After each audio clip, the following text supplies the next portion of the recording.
तो दोस्तों आज मैं एक्सप्लेन करूंगा एक रियल कहानी के ऊपर बेस्ड मूवी जिसका नाम है cyber hello exposing an internet horror. ये काफी खतरनाक मूवी है तो इसको एंड तक जरूर देखिएगा क्योंकि यहाँ पर जो हॉरर है वो बहुत ही भयानक है। और सबसे बड़ी बात यह है कि ये एक साउथ कोरियन हॉरर मूवी है। इस मूवी के डायरेक्टर हैं चॉय जिन-सूंग। इस मूवी की IMDb रेटिंग है 6.5 स्टार्स आउट ऑफ 10। और हाल ही में मैंने एक्सप्लेन किया है राका नाम की मूवी को जो कि काफी बढ़िया हॉरर मूवी है। अगर आपने बाई चांस नहीं देखी है तो जाकर जरूर देख लेना, उसका लिंक आपको नीचे डिस्क्रिप्शन में मिल जाएगा। तो चलिए अब बिना किसी देरी के चलते हैं सीधा वीडियो की तरफ।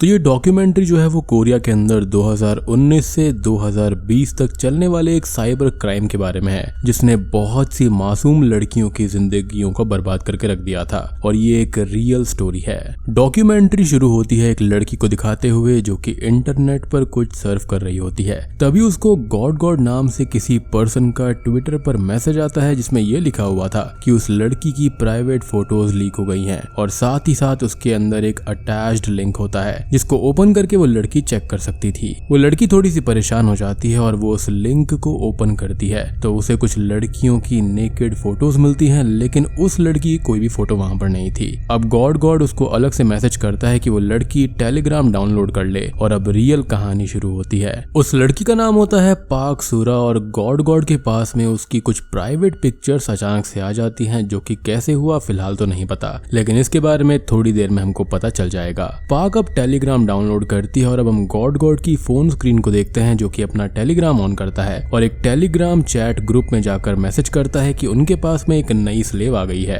अब सबसे भयानक बात ये थी कि उसके पास में पाक की सारी पर्सनल इंफॉर्मेशन थी और वो उसको ब्लैकमेल करता है कि वो अपनी नेकेड फोटोज भेजे और पाक के पास में अब और कोई भी ऑप्शन नहीं था और वो फोटोज को भेजने लगती है। गॉड अब यहाँ पर और फोटोज को डिमांड करता है और बेचारी पार्क उसके कहे अनुसार ही फोटोज भेजती जाती है, जिसके साथ ही यहाँ पर सीन शिफ्ट हो जाता है। अब हम कुछ न्यूज देखते हैं जिसके अंदर हम एंथ रूम, ब्लैकमेलिंग और लड़कियों को एक्सप्लॉइट करने की बातें चल रही थी जो कि आगे क्लियर हो जाएगा। अब हम देखते हैं किम वॉन नाम के एक न्यूज रिपोर्टर को जो कि एक न्यूज़पेपर द हैंक्यूरे के लिए काम किया करता था। संडे का दिन होने की वजह से किम अपने बच्चों के साथ में टाइम स्पेंड कर रहा था कि तभी उसको एक मेल आता है जो कि किसी खबरी ने भेजा था। उस मेल के अंदर एक टेलीग्राम के ग्रुप के बारे में बताया गया था जो कि चाइल्ड एडल्ट वीडियोस को डिस्ट्रीब्यूट कर रहा था। वॉन उस मेल को चेक करता है तो उसे कुछ छोटी बच्चियों की एडल्ट वीडियोस मिलती हैं जिसको देखकर उसे ये लगता है कि ये कोई आम सा केस होगा और उसका खबरी भी ये मैसेज करता है कि ये सारा स्टफ जो है वो टेलीग्राम चैट ग्रुप में फैल रहा है जिसके अंदर लगभग 9000 मेंबर्स एडिड हैं। वॉन को ये भी पता चल गया था कि ये स्टफ अपलोड करने वाला एक अच्छे स्कूल का स्टूडेंट है और वॉन ये सोचता है कि ये बात अगर खबर में आएगी तो ये चीजें रुक जाएंगी और वो इस केस को एक छोटा सा केस समझकर उसकी न्यूज रिपोर्टिंग कर देता है और पेपर में डाल देता है। अगले दिन वॉन को अलग अलग यूजर नेम से मेल आने लगते हैं जहां पर उसको ये पता चलता है कि उसकी सारी प्राइवेट इंफॉर्मेशन या फिर कोई भी टाइप की इंफॉर्मेशन उन लोगों के पास में है जो कि वॉन के फोन में है। अब उन ग्रुप्स के अंदर वॉन के नाम के साथ में एक ऑफर शुरू हो गया था कि जो कोई भी वॉन की फैमिली की इंफॉर्मेशन लाएगा उसको एक स्लेव मिल जाएगी, जिससे कि अब वॉन काफी परेशान हो जाता है। और ये स्लेव वाली चीज जो है वो हमने स्टार्टिंग में सुनी थी। खैर अब वॉन एक टास्क फोर्स बनाता है जिसके अंदर वो अपने साथ कुछ और रिपोर्टर्स को ले लेता है इस केस की तह तक जाने के लिए। अब हम देखते हैं यॉन सू को जो कि वॉन की बनाई हुई टास्क फोर्स की एक मेंबर थी। यॉन अब ये बताती है कि वो 2019 नवंबर में ज्वाइन हुई थी उस ग्रुप के अंदर और फिर उसने टेलीग्राम चैट्स ग्रुप को भी ज्वाइन कर लिया मॉनिटर करने के लिए और उसे फोटोज देखकर ये समझ आ गया था कि ये फोटोज लड़कियों के घर में ही ली गई हैं और वो कहाँ रहती हैं ये भी उस ग्रुप के लीडर को पता था। और इन सब चीजों के पीछे जो है ना वो मास्टरमाइंड है और वो ये प्रूव करना चाहता है कि वो इन लड़कियों को अपने उंगलियों के इशारों पर नचा सकता है। अब यॉन यहाँ पर जो थी वो थोड़ी सी डरी हुई थी कि वॉन उनके टारगेट पर है और वो भी उनका टारगेट हो सकती है, लेकिन वो अपना काम जारी रखती है। अब आर्टिकल पब्लिश होने के बाद में ही वॉन को बहुत सारे मेल्स आए और उन सब मेल्स में लिखा हुआ था कि भाक्सा इन सब के पीछे का असली मास्टरमाइंड है। अब वॉन भाक्सा के बारे में जानकारी निकालता उससे पहले ही एक जोकर नाम के पर्सन का मेल आया हुआ था और जोकर ने उसको टिप दी थी कि भाक्सा के चैट ग्रुप में वॉन की इंफॉर्मेशन शेयर की जा रही है। वॉन जोकर से मिलने की बात करता है और जोकर इस पर मान भी जाता है। अब वॉन और यॉन उससे मिलने जाते हैं डीगो सिटी में। हालांकि उन्हें डर तो लग रहा था कि शायद से जोकर भागसा का आदमी हो सकता है और उनको वहां पर खतरा होगा, लेकिन वॉन वहां पर बताए हुए पते पर चला जाता है और यॉन थोड़ी दूर पर खड़ी हो जाती है अपनी सेफ्टी के लिए। अब उन लोगों से जोकर मिलता है और वो एक नॉर्मल सा लड़का था। जोकर बताता है कि भागसा इन चैट्स ग्रुप का किंग है। वो आगे बोलता है कि उसकी फ्रेंड इन सब चीजों में फंस गई थी और उसने जोकर को ये सब बातें बताई, जिसके बाद में उसने मॉनिटर करने के लिए चैट ग्रुप को ज्वाइन कर लिया और वो कुछ यहाँ पर स्क्रीनशॉट्स और फोटोज वॉन और यॉन को दिखाता है। जोकर ने जो फोटोज दिखाई थी उनमें लड़कियों की नेकेड फोटोज थी और फोटो पर वाटरमार्क था लाइक भागसा, भागसा, स्लेव एटसेट्रा, यानी कि वो इन लड़कियों को अपना स्लेव माना करता था। अब आगे हमको ये पता चलता है कि भागसा ने उन लड़कियों को टारगेट किया जिनको पैसों की या फिर जॉब की तलाश थी और उनको काम दिलाने के बहाने उसने अपने जाल में उनको फंसा लिया। वो पहले उन लड़कियों से काम दिलाने के बहाने से उनकी आईडीज की फोटो ले लिया करता, पर्सनल इंफॉर्मेशन लेता था और फिर उनको लीक करने का बोलकर उनको ब्लैकमेल किया करता, जिससे कि वो लड़कियां उसके जाल में फंसती ही चली जाती थीं। अब हम एक न्यूज चैनल JTSB के स्पॉटलाइट शो के प्रोग्राम डायरेक्टर चॉय को देखते हैं और वो ये बताते हैं कि उन लड़कियों की उन्होंने कुछ वीडियोस देखी थी जहां पर उन लड़कियों से जबरदस्ती गलत टास्क कराए जाते थे और अगर कोई लड़की टास्क करने से मना कर देती थी तो भागसा उसे धमकी देता था और चैट ग्रुप के अंदर उसके साथ में और लोगों को ऐड कर दिया करता था जो कि उन लड़कियों को गलत गलत और बहुत गंदी बातें बोलते थे। वो लड़कियां असल में इस जाल में फंस गई थी जहां पर वो अपनी फोटोज खुद से भी डिलीट नहीं कर पाती थी और अगर कोई कर भी दिया करती तो वो फोटोज फिर से वापस आ जाती थी, क्योंकि भागसा हमेशा अपने पास ही बैकअप रखा करता था और ये उन लड़कियों के लिए वन वे था हेल के लिए। अब भागसा के बारे में हमको ये भी पता चलता है कि वो ऐसी वीडियोस बनाता भी था और डिस्ट्रीब्यूट किया करता था, वो भी क्रिप्टो करेंसी के एक्सचेंज में। यॉन अब भागसा के रूम को मॉनिटर कर ही रही थी कि तभी चैट में उसे एक और चैट ग्रुप यानी कि एनथ रूम के बारे में पता चलता है जिसको गॉड नाम का पर्सन बहुत पहले से चला रहा था। यॉन ने एनथ रूम के बारे में रिसर्च करा तो उसको ये पता चलता है कि इसके बारे में पहले ही कुछ जर्नलिज्म स्टूडेंट ने आर्टिकल लिखा था। वॉन और यॉन ने उस जर्नलिज्म स्टूडेंट की टीम फ्लेयर से कांटेक्ट किया जिसके अंदर डैन और बुल थी जिन्होंने वो आर्टिकल लिखा था। वो दोनों बताती हैं कि वो काफी पहले से गैर कानूनी फिल्मों पर आर्टिकल्स लिखती आ रही हैं और एक न्यूज कंपटीशन के लिए उन्होंने अपनी एक रिसर्च करी थी। तब उनको एक वेबसाइट मिली जिसका ओनर वॉचमैन नाम का कोई पर्सन था और उस वेबसाइट में एनथ रूम की विक्टिम्स की पूरी जानकारी, उनके फोटोज, क्लास, एड्रेस सब कुछ था। अब जब उनको एनथ रूम के बारे में पता चला तो खुद की आइडेंटिटी बचाने के लिए उन्होंने अंडरग्राउंड सब कुछ करना शुरू कर दिया और पहचान बदलकर चैट ग्रुप्स में ऐड हो गई। वो लोग चैट ग्रुप में पहुंची और वहां पर उन्होंने उन लड़कियों की फोटोज को देखा जिसमें से कई लड़कियों ने अपनी बॉडी के ऊपर स्लेव और टॉयलेट जैसे वर्ड्स लिखे हुए थे और कुछ को तो बॉडी पर नाइफ से वो वर्ड्स लिखने को बोला गया था। गॉड ने ग्रुप में मैसेज किया कि वो उन स्लेव्स की फोटो शेयर कर रहा है जो उसके हुक्म नहीं मानती। जो लड़की उसके हुक्म को मानेगी उसकी फोटोज वो शेयर नहीं करेगा। बुल और डैन बताती है कि गॉड अननोन लड़कियों को बहाने से एक लिंक भेजता था जिसको ओपन करते ही उन लड़कियों की सारी इंफॉर्मेशन उसके पास में पहुंच जाया करती और ऐसे वो उन्हें अपने जाल में फंसा लिया करता था और उनको ब्लैकमेल करता और फिर उनसे नेकेड फोटोज की डिमांड करता था और उनको परेशान किया करता था। और यही सीन हमने स्टार्टिंग में देखा था कि वो कैसे किसी को फंसाता है। डैन और बुल को समझ में आ गया था कि ये केस बहुत बड़ा है और वो पुलिस के पास इसको रिपोर्ट करने गई। जब पुलिस ने वो कंटेंट देखा तो वो भी समझ गई कि ये कोई छोटा केस नहीं है और अब उन्होंने इन चैट ग्रुप्स को इन्वेस्टिगेट करना शुरू किया जिसके अंदर बुल और डैन उन चैट ग्रुप्स की जानकारी स्क्रीनशॉट पुलिस को दिया करती थी, वो भी एक कॉमन ग्रुप बनाकर। अब पुलिस से हमको ये भी पता चला कि टेलीग्राम के ग्रुप्स बहुत फ्लेक्सिबल होते हैं जिन्हें कभी भी डिलीट किया जा सकता है और कभी भी रीओपन किया जा सकता है और बहुत सारे लोग ऐसे होते हैं और बहुत सारे कमेंट्स मेरे पास भी आते हैं कि अगर आपको ये मूवी देखनी है तो टेलीग्राम पर चले जाओ, लेकिन ऐसा बिल्कुल ही मत करना, ये सब चीजें स्कैम हो सकती हैं और यही रीजन है कि मैं किसी को इस तरह की चीजें करने को रिकमेंड नहीं करता हूँ।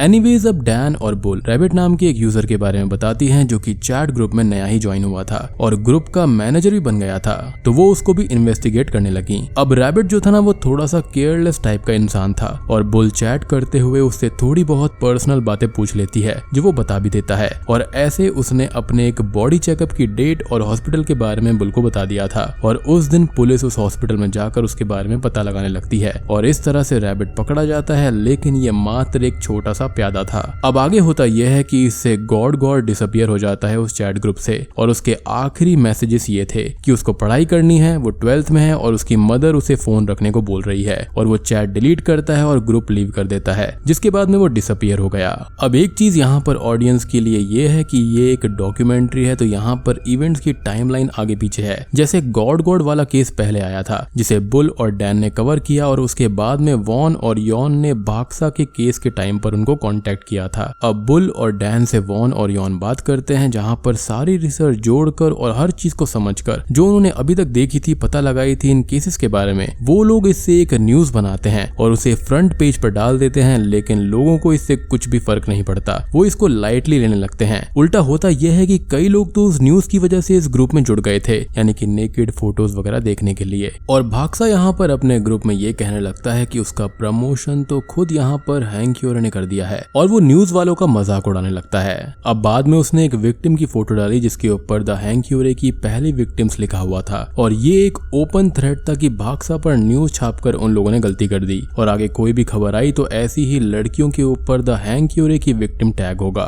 भाक्सा ऐसे वॉन और यॉन को ब्लैकमेल कर रहा था न्यूज पोस्ट ना करने के लिए और उन दोनों का अब हौसला टूटने लगता है कि वो लड़ भी किससे रहे हैं जिसका कोई भी वजूद ही नहीं है और वो तीर अंधेरे में चला रहे हैं। वो सोचने लगे थे कि उनको ये सब रोक ही देना चाहिए। अब यॉन को एक विक्टिम ने ये बताया था कि चैट ग्रुप में ढेर सारे लोग होते हैं और उसको हमेशा ये लगा करता था कि कहीं ग्रुप का कोई मेंबर उसे रियल लाइफ में कहीं पर ना मिल जाए, जिससे कि वो विक्टिम भी परेशान रहने लगी थी। बुल को भी यही लग रहा था कि वो कुछ नहीं कर सकती और उसने चैट रूम्स को मॉनिटर करना छोड़ दिया, यानी कि इस केस से खुद को दूर कर लिया था। अब कहानी 2 महीने आगे जाती है नवंबर 2019 से जनवरी 2020 में, जहां पर अब SBS, AUD और JTBC नाम के 2 बड़े न्यूज चैनल को इस केस के बारे में पता चलता है, क्योंकि इन 2 महीनों में ट्विटर के ऊपर nth रूम के बारे में और इन केसेस के बारे में काफी सारे हैशटैग चल रहे थे और काफी लेडीज इन केस को लेकर सीरियस थी। उन्होंने हैंक ह्योरे के आर्टिकल को भी पढ़ा था और अब वो भाक्सा के केस पर काम करने लगे। JTBC के लोगों ने वॉन से बात करी और सारे केस की जानकारी ली, जहां पर उन्हें भाक्सा के बारे में पता चला कि वो कितना डेंजरस है। अब इस केस पर SBS की ओर से जॉन अपने प्रोग्राम वाई स्टोरी के लिए इस केस पर काम कर रहे थे। JTBC से चॉय और ब्रॉडकास्टिंग राइटर चैंग जो कि इस केस पर काम करने में लगे हुए थे। चॉय और जॉन ने अब ऑनलाइन पोस्ट किया कि अगर कोई भाक्सा को जानता है तो वो उनसे कांटेक्ट करे या फिर वो खुद भी उनसे कांटेक्ट करके कुछ बात कर सकता है। भाक्सा अब यहाँ पर चॉय और जॉन से कांटेक्ट करता है क्योंकि वो काफी कॉन्फिडेंट था कि वो पकड़ा नहीं जाएगा। अब वो अपने बारे में ये बताता है कि वो एक प्राइवेट इन्वेस्टिगेशन एजेंसी चलाता है, यानी कि डार्क वेब पर ड्रग्स बेचता है और उसकी एक गैंग भी है, साथ ही साथ वो पैसे के लिए कुछ भी करेगा, यानी कि मर्डर भी। वो दोनों को ही पागल बना रहा था अपनी सही लोकेशन ना बताकर, क्योंकि वो यहाँ वहाँ की लोकेशन उनको दे रहा था और उनके साथ ऑनलाइन फन कर रहा था। अब वो जॉन से बोलता है कि अगर उसने उसके प्रोग्राम पर कोई भी चीज निकाल दी, यानी कि कोई भी रिपोर्ट कर दिया, तो उसकी एक विक्टिम SBS की बिल्डिंग से जंप कर देगी और अपनी जान दे देगी या फिर खुद को आग लगा लेगी। और ये एक सीधी धमकी थी कि भाक्सा के बारे में न्यूज पर कुछ भी नहीं आएगा। जॉन अब भाक्सा की बातों को इग्नोर करके अपना शो चला देता है। उसकी न्यूज के ऊपर 2 लोगों को जागरूक करने के लिए और भाक्सा जैसे लोगों को जल्दी पकड़वाने के लिए। लेकिन 2 दिन के बाद में ही उन्हें एक वीडियो मिलता है जिसके अंदर एक लड़की खुद के चेहरे को प्लास्टिक बैग से कवर कर लेती है और उसने अपने गले को डोर से बांधा हुआ था और ये लड़की अब SBS की विक्टिम हो गई थी। और भाक्सा अनाउंस करता है कि ये लड़की एक सर्टेन डेट पर SBS की बिल्डिंग से जंप करके सुसाइड कर लेगी और ऐसा करके वो ये साबित कर रहा था कि उसके अंदर इतनी पावर है कि वो किसी को भी अपनी जान देने के लिए मजबूर कर सकता है। चॉय भी अब अपने प्रोग्राम स्पॉटलाइट के लिए न्यूज तैयार कर रहा था, लेकिन उसे 2 दिन पहले मेल आता है कि अगर उसने न्यूज चलाई तो स्पॉटलाइट की विक्टिम भी वो बना देगा। और हम एक विक्टिम किम यूरी को देखते हैं जो कि स्पॉटलाइट की विक्टिम बन जाएगी न्यूज प्रोग्राम आते ही। भाक्सा ने असल में किम यूरी की पर्सनल इंफॉर्मेशन पहले ही लीक कर दी थी और उसने धमकी दी थी कि वो किम यूरी की नेकेड वीडियो लीक कर देगा। टीम फ्लेयर भी चॉय को कांटेक्ट करती है और उसे शो एयर करने से मना करती है, लेकिन चॉय और चैंग यहाँ पर भाक्सा से नहीं डर रहे थे तो वो शो को एयर कर देते हैं। अब भाक्सा किम यूरी की नेकेड वीडियो को स्पॉटलाइट का नाम देकर लीक कर देता है। अब वो दोनों ही गिल्ट में आ जाते हैं क्योंकि ये सब उनकी वजह से हुआ था। चैंग किम यूरी से कांटेक्ट करके माफी मांगता है, जिस पर वो बोलती है कि भाक्सा वो वीडियो लीक कर ही देता और इसमें उनकी कोई भी गलती नहीं है, वो तो बस उसके नाम से उनको धमकी दे रहा था। अब सोल के पुलिस स्टेशन के ऑफिसर सख्ती में आ जाते हैं क्योंकि SBS से एक लड़की ने जंप करके सुसाइड करने की बात कही थी। वो लोग सारी फोटोज को देखते हैं और लड़की के बारे में भी पता लगा लेते हैं और पहले वो उसके घर के आसपास नजर रखते हैं और फिर वो उसके घर पर जाते हैं जहां पर उस लड़की के रूम के अंदर वो जो वीडियो थी ना वो वहां पर उनको मिल जाती है। वो लड़की बताती है कि भाक्सा उसको बहुत टाइम से धमकी दे रहा था, इसलिए वो उसकी कहीं कोई भी बात नहीं टाल पाती थी। पुलिस उस लड़की के पेरेंट्स से बात करते हैं और उन्हें और उस लड़की को हिम्मत देते हैं कि उसे कुछ भी नहीं होगा और जल्दी ही भाक्सा पकड़ा जाएगा। पुलिस आगे ये भी जानकारी देती है कि भाक्सा असल में 3 प्रीमियम रूम्स को चलाता है जिनकी फीस थी 2.5 लाख वॉन, 5 लाख और 10 लाख वॉन, जिसको इंडियन रुपीज में कन्वर्ट करा जाए तो वो होता है 15,000, 30,000 और 60,000। और इसी से उसने 10 करोड़ वॉन कमाए थे, यानी कि लगभग 61 लाख रुपए। अब इस केस में एक और चीज आती है जो कि एक crypto exchange platform best coin था, जिसका इस्तेमाल भाक्सा किया करता था इन एक्सप्लॉयटेशन वीडियोस को बेचने के लिए। चॉय और चैंग को इस क्रिप्टो वाली चीज के बारे में पता चल गया था, तो अब भाक्सा के ग्रुप में मेंबर्स भी डरने लगे थे कि कहीं वो पकड़े ना जाएं, और वो सबको दिलासा देकर शांत रहने की बात करता है कि कोई भी पकड़ा नहीं जाएगा। पुलिस को भी इस क्रिप्टो वाले एंगल के बारे में पता चल जाता है और उन्होंने इस पर ताक पड़ताल करना शुरू कर दिया था कि पैसा कहीं से तो निकाला ही जाएगा, क्योंकि ऑब्वियस ही बात है कि भाक्सा हर जगह पर क्रिप्टो तो इस्तेमाल नहीं कर सकता। अब आगे इन्वेस्टिगेशन में ये पता चलता है कि भाक्सा ने एक नया बिटकॉइन अकाउंट बनाया है और अब एक 9th क्लास के बच्चे से पैसे वो निकलवाने वाला है, जहां पर वो बच्चा अलग अलग जगह पर पैसे फेंक देता था जो कि स्पॉट भाक्सा ने बनाए थे, यानी कि डायरेक्ट भाक्सा पैसे नहीं लेता था और ना ही डायरेक्ट बैंक ट्रांजैक्शन किया करता था, तो वो ऐसे पकड़ा भी नहीं जाता था। अब इसी बीच हम कुछ न्यूज को देखते हैं जो कि ड्रग सप्लाईज के पकड़े जाने की थी और फोन स्कैम नाम के एक स्कैम की थी, जहां पर एक ओल्ड पर्सन की इंफॉर्मेशन निकालकर उसे ब्लैकमेल कर फिरौती के पैसे मांगे जा रहे थे और वो पैसे वो आदमी अपने घर के बाहर रखता है, जिसे कोई आकर तुरंत ही ले जाता था, जिसके बारे में किसी को भी पता नहीं चलता। साथ ही ये दोनों न्यूज पुरानी थी, तो क्या इनका भाक्सा से कनेक्शन हो सकता है, इसके बारे में हम अभी देखेंगे। अब पुलिस यहाँ पर भाक्सा के चलाए जा रहे चैट ग्रुप्स के यूजर नेम और फोन स्कैम में यूज हुए यूजर नेम्स को निकालती है, तो कुछ यूजर नेम वही थे जिनसे पहले फोन स्कैम्स हुए थे और अब उनसे भाक्सा केस चल रहा था, यानी कि उस फोन स्कैम से भाक्सा का कुछ ना कुछ लेना देना है। अब उन आईडीज के बारे में पता लगाने पर पुलिस को किम और ली नाम के 2 एक्यूज्ड के बारे में पता चलता है जो कि ड्रग्स, वेपन, स्मगलिंग और स्कैम में पकड़े गए थे, और वो जिन आईडी से ऑपरेट करते थे उन्हीं आईडीज का यूज आज भाक्सा कर रहा था। लेकिन जब भाक्सा केस या फिर चैट रूम शुरू हुआ था, तब यहाँ पर किम और ली जो थे वो दोनों जेल में थे। उन दोनों ने पुलिस को बताया कि वो एक प्राइवेट एजेंसी के लिए काम किया करते थे और उनको टेलीग्राम पर इंस्ट्रक्शंस मिलते थे मिस्टर बैग से। पुलिस अब किम और ली के पीछे लग जाती है कि या तो ये भाक्सा को जानते हैं या फिर इन्हीं में से कोई भाक्सा है। अब इसके बाद में पुलिस को इस केस से जुड़ा हुआ एक और कैरेक्टर मिलता है जिसका नाम बूढ़ा होता है, जो कि भाक्सा के पैसे डिलीवर किया करता था। पुलिस ने बूढ़ा का पीछा किया और अब पुलिस को उस लोकेशन के बारे में पता चल जाता है जिस पर किम, ली और बूढ़ा पैसे डालते थे, यानी कि भाक्सा के कहने पर। वो लोकेशन असल में एक बिल्डिंग का फायर एक्सटिंग्विशर था और अब पुलिस उस पर नजर रखने लगती है। करीब 1 महीने तक नजर रखने पर उनको एक लड़की दिखती है पैसे निकालते हुए और अब पुलिस को उसी पर शक होता है। पुलिस ने अब उस लड़के का पीछा किया कि ये प्यादे होंगे भाक्सा तक पैसे पहुंचाने वाले, और अब पुलिस ने देखा कि उस लड़के को किसी और आदमी ने आकर भी पैसे दिए, और इतना ही नहीं, उस लड़के ने बाकी जगह घूम कर पैसे भी कलेक्ट किए और यही लड़का भाक्सा था। पुलिस ने उस पर नजर रखनी शुरू कर दी और एक दिन मौका पाकर उसको अरेस्ट कर लिया सबूतों के साथ में। भाक्सा का गुनाह साबित हो चुका था, लेकिन वो खुद को डीमन बोल रहा था और उसके चेहरे पर गिल्ट का कोई नामो निशान तक नहीं था। भाक्सा के पकड़े जाने के बाद में इस केस से जुड़े हुए हर एक इंसान ने राहत की सांस ली। हम यॉन को देखते हैं जो कि बोलती है कि वो खुद को डीमन, बुराई के लिए, सुप्रीमेसी के लिए बोल रहा था कि वो इतना पावरफुल है, और वो तो डीमन है ही, साथ उसके ग्रुप की ऑडियंस भी डीमन ही है, क्योंकि अगर ऑडियंस अच्छी होती तो वो इस तरह के स्कैम में कभी साथ देती ही नहीं। यानी कि उसके अंदर भी उन लोगों की कुछ ना कुछ सेल्फिशनेस थी, यानी कि नेकेड वीडियोस और फोटोज को देखना। अब भाक्सा के अरेस्ट होने के बाद ही इतने लंबे समय से डिसअपीयर्ड गॉड भी ऑनलाइन आ जाता है और उसने जॉन से मिलने की बात की, क्योंकि भाक्सा ने गॉड की इंसल्ट करी थी अपने शो पर, और असल में गॉड यहाँ पर पोक उसको कर रहा था। जॉन को हैकर्स के एक ग्रुप ने कांटेक्ट किया और उन्होंने बोला कि वो उसकी लोकेशन को पता लगा सकते हैं, यानी कि सर्वर के साथ में छेड़छाड़ कर सकते हैं, और उन्होंने ऐसा कर दिखाया। गॉड का एड्रेस और उसकी पूरी जानकारी जॉन और पुलिस को मिल जाती है और अब वो भी पकड़ा गया था। हालांकि उसने अच्छा सेटअप किया था ताकि वो पकड़ा ना जाए। वो किसी और के वाईफाई का यूज करता था, वाईफाई एक्सटेंशन का भी इस्तेमाल किया करता और अपने डैड की जंग की शॉप से अलग अलग फोन उठाकर उनको यूज किया करता। आखिरकार गॉड ने भी अपना गुनाह कबूल कर लिया और ये गॉड और वो भाक्सा दोनों ही टीनेजर्स थे। गॉड के पकड़े जाने पर सबने राहत की सांस ले ली और उन दोनों की अच्छी खासी सजा की मांग भी करी। अब इसके बाद में हुआ ये कि काफी सारी विक्टिम्स आगे आईं और अपनी आप बीती दुनिया के साथ में वो शेयर करने लगी। सभी लोगों ने उनकी हिम्मत की तारीफ करी कि उन्होंने इतना कुछ झेला। उनका ये कहना था कि आगे ऐसा कोई भी ना झेले, तो यहाँ पर वो सबको जागरूक कर रही थी। अब कोर्ट ने अक्टूबर 2021 में भाक्सा, जिसका रियल नेम शो जुबिन था, उसको 42 साल की कैद की सजा दी, जिसने 2019 से 2020 तक 25 विक्टिम्स के साथ में गलत किया था, उनको एक्सप्लॉइट किया। और गॉड का रियल नेम होता है मॉन हाय मायोंग वो, जिसको नवंबर 2021 में 34 साल की सजा सुनाई गई थी, जिसने 2017 से 2020 तक 20 विक्टिम्स को एक्सप्लॉइट किया था। और बूम, इसी के साथ में ये मूवी यहीं पर खत्म हो जाती है।